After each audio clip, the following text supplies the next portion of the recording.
only on WHSV. They fought in wars for our country, yet our veterans still fighting battles long after they come home. As we learn more about problems with the Veterans Health Administration, WHSV's Garrett Weimer shows us a process that finds veterans in the Valley in a race against time, fighting for their health and their lives.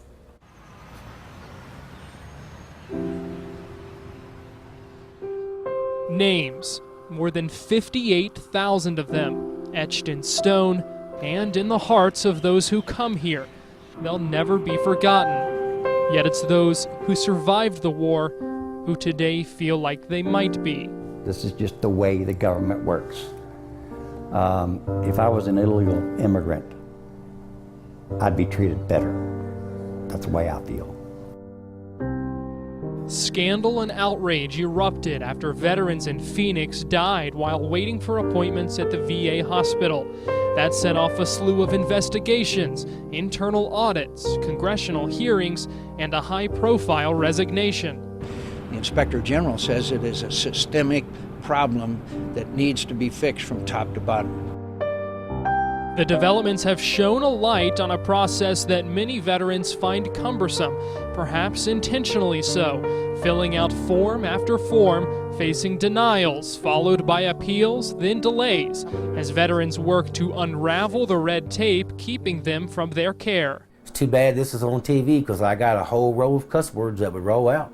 Jerry Connor of Waynesboro served in the Gulf with the 101st Airborne Division. He was injured when an IED exploded nearby. It made my legs kick backwards the wrong way. It was just like, they said it was like somebody walked up and kicked me right in the middle of my back.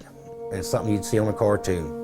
And your arms going back and you're getting flown like that. So your back's not supposed to bend that way, and it's not made to take that kind of a brush. Now he's out of work and living with chronic back pain. I was taking 1,600 milligrams, and when my feet swelled up elephant size. Taking a mountain of medicines while he waits for the surgery he needs, as the VA tries other options like therapy and nerve blocks. Hurry up and wait, it's the old thing. Now it's just wait. Hurry up is not even there. It's all a game with time. For Jim Campbell of Harrisonburg and his fellow Vietnam veterans, time is their enemy in a drawn-out fight with the VA over the lingering effects of Agent Orange. Now Campbell says the government he served is giving up on him. I've always thought that. I've always thought that they just prolong things. In my mind, I'm thinking they're just prolonging things. Okay, we'll let you die off, you know, and then we'll admit, yeah, okay, there were issues, but we don't have to pay you because you're gone now.